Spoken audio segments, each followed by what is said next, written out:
estaremos viendo un atributo fascinante más de la persona y el carácter de nuestro Señor, a saber, su eternidad.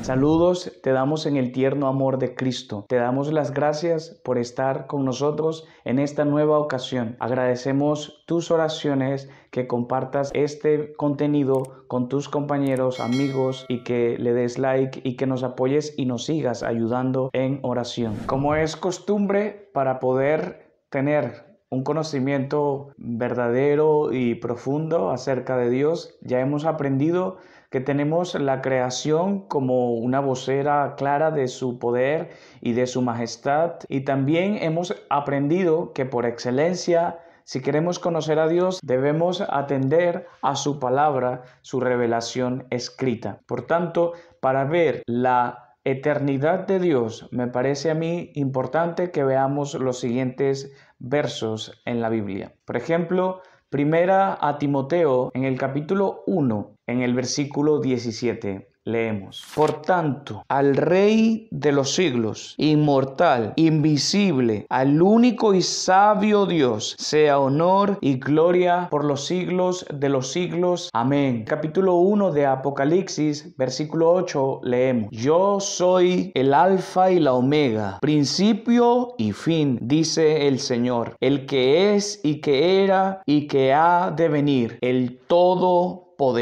Apocalipsis 22, versículo 13. Yo soy el Alfa y la Omega, el principio y el fin, el primero y el último. Isaías 41, 4. ¿Quién hizo y realizó esto? ¿Quién llama las generaciones desde el principio? Yo, Jehová, el primero, y yo mismo con los postreros. Salmos 90, versículo 2. Antes que naciesen los montes y formases la tierra y el mundo, desde el siglo y hasta el siglo, tú eres Dios. Job capítulo 36, versículo 26. He aquí, Dios es grande y nosotros no le conocemos, ni se puede seguir la huella de sus años. Con todos estos textos leídos, la cosa clara que debe quedarnos es que Dios es eterno. En su ser y en su esencia, Dios es eterno. Ahora, si queremos preguntarnos acerca de su eternidad, debemos ser honestos, igual que cuando evaluamos su atributo santo. Cuando estuvimos hablando de su santidad, reconocimos que lo que realmente podemos ver de Dios por las Escrituras es algo que naturalmente no es la plenitud de su carácter y que tan solo son algunos vestigios, algunas pistas, como pequeñas gotas de un océano. Y asimismo, con la eternidad, debemos reconocer que nuestra mente finita no sondeará de manera plena la eternidad de Dios. Sin embargo, debemos preguntarnos qué es la eternidad de Dios, cómo luce su carácter eterno desde las Escrituras. Y cuando hacemos este tipo de preguntas y hemos leído los pasajes que hemos visto, la respuesta es fascinante, pero también asombrosa. En un sentido, lo que particularmente nos dice Pablo a través de su carta a Timoteo, como leímos en el capítulo 1, versículo 17, dice al Rey de los siglos, es decir, al Rey de todas las edades. Esto quiere decir que Dios, como Rey, como gobernante, como legislador, tiene un reino que no tiene ni un principio ni tendrá un fin, que su reino, por lo tanto, es sobre todas las edades y que Él es en sí inmortal, dando a entender que Él en su carácter tampoco tiene fin, tampoco tiene inicio. Entonces, cuando llegamos a Apocalipsis y vemos que el apóstol Juan y el Espíritu Santo a través de él nos dicen acerca de la persona de Cristo como la segunda persona de la Trinidad, que Él es el Alfa y la Omega, el principio y el fin, lo que podemos vislumbrar tan solo un poco, amados hermanos, es que Dios en su esencia no tiene un principio, no tiene un fin, y por lo tanto todo lo que nosotros podemos concebir en nuestra mente, todo lo que podemos percibir en este vasto universo y todo lo que podemos comprender por su santa palabra son pequeñas gotas del gran océano de la persona de Dios.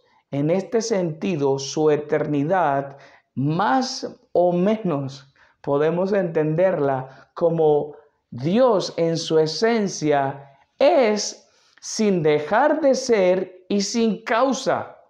En un sentido podemos decir que Dios es la causa de todas las cosas, pero Él no tiene ninguna causa que le haya precedido. Él es el antes y el después, y no hubo nada ni nadie antes de Él, ni habrá algo o alguien después. Él, en un sentido bastante real, conforme a las Escrituras, no tiene inicio y no tiene fin. Con estas ideas podemos más o menos imaginarnos la eternidad de Dios. Y esto es fascinante. En Apocalipsis, por ejemplo, a mí me gusta mucho cuando dice el alfa y el omega, el principio y el fin. Y me gusta pensar en estas palabras en términos no solo de tiempo, es decir, que Él es el principio de todas las cosas y Él es el fin de todas las cosas. A mí también me gusta pensar que Él es la causa de todas las cosas y el propósito de todas las cosas radican o se orientan o están enfocadas en su persona, ya que en Él han venido a existencia. Es natural pensar que ya que Dios es eterno, sea quien en sí mismo defina todas las cosas. Y con esto lo único que quiero aclarar para abrazarlo en mi corazón y que tú puedas guardarlo también allí, es que ya que Dios es eterno, todas las cosas que proceden de Él, todas tienen el fin de glorificarlo a Él mismo. Y esto es bueno porque nadie ni nada puede ser ni reverenciado ni adorado, porque nadie ni nada es eterno sino solo Dios. Y es natural cuando tú comprendes un carácter así, que es indecible con términos humanos, pero que es una realidad. Es natural que quieras, que desees, que brote de ti adoración, reverencia, una actitud de glorificarlo,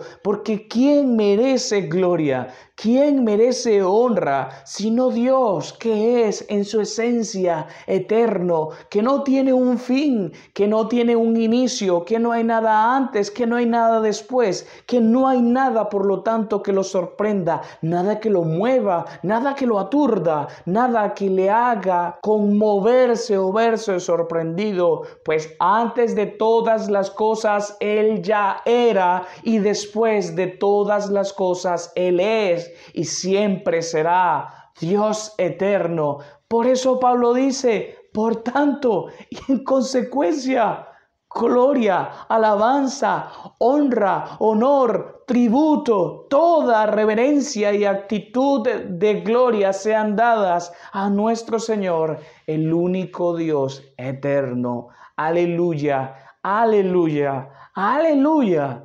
Verdaderamente Dios es gloriosísimo.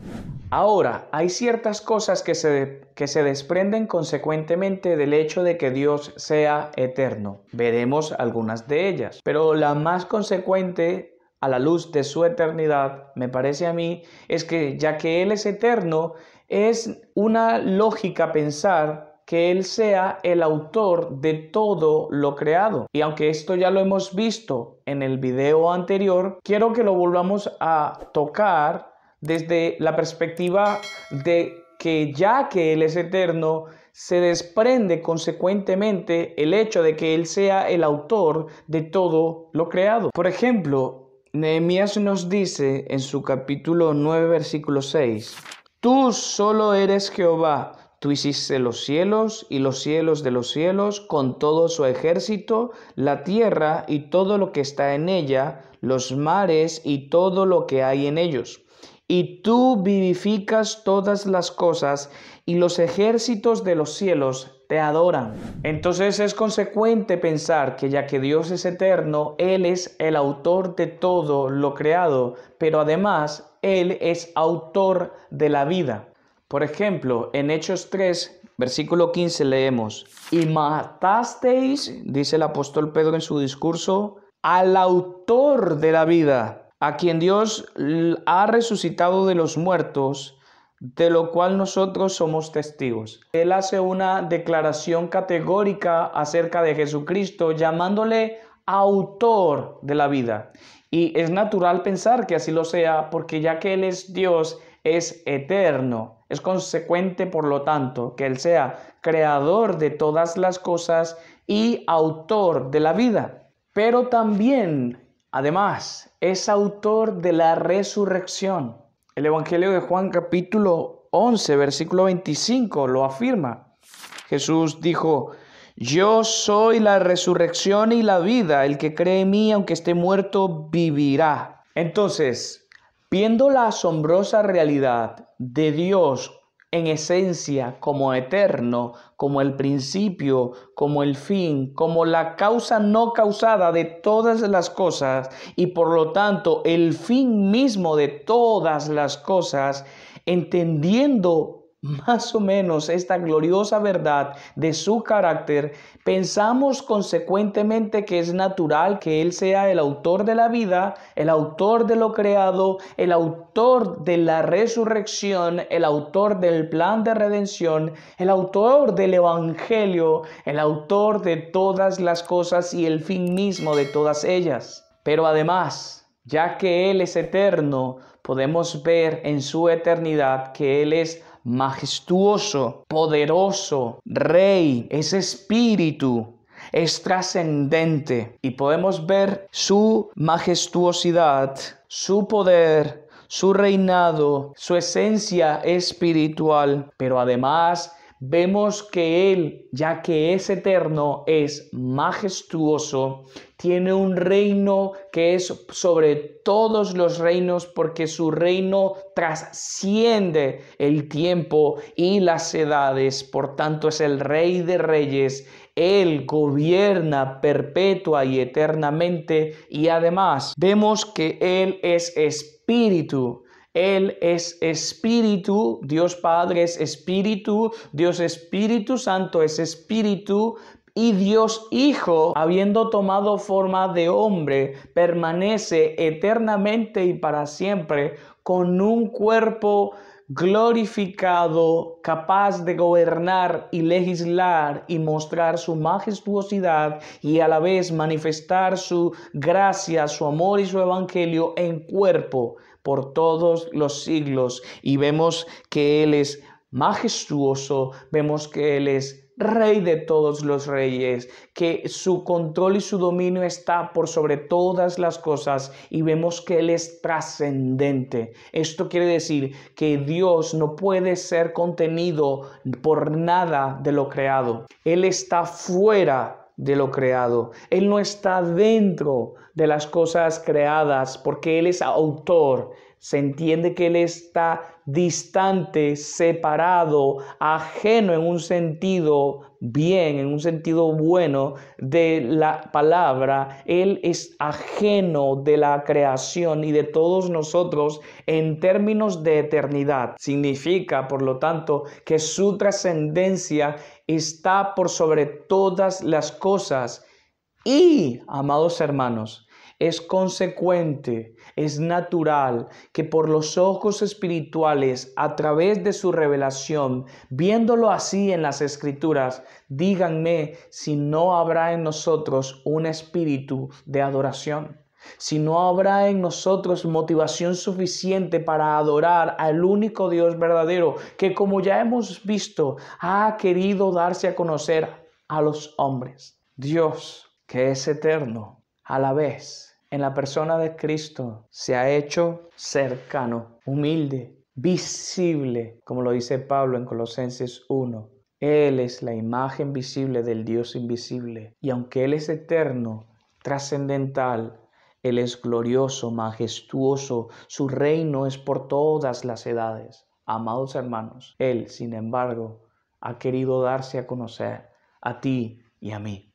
Y cuando vemos toda esta majestad que se desprende de su eternidad, podemos decir que Él es eternamente santo, eternamente fiel, eternamente Dios. Viendo toda esta majestad, amados hermanos, yo quiero animarles a meditar en la profundidad con la que el apóstol Pablo habló a los romanos en el capítulo 11, desde el versículo 33. Aunque el apóstol Pablo no está hablando precisamente de la eternidad de Dios, sin embargo, podemos tomar de sus palabras como una reflexión final a la esencia eterna de Dios, el cual, como hemos visto, es autor de la vida, es autor de todo lo creado, es autor del Evangelio, es autor de la resurrección, es autor de la vida eterna, porque Él es eterno. Y cuando vemos un carácter así,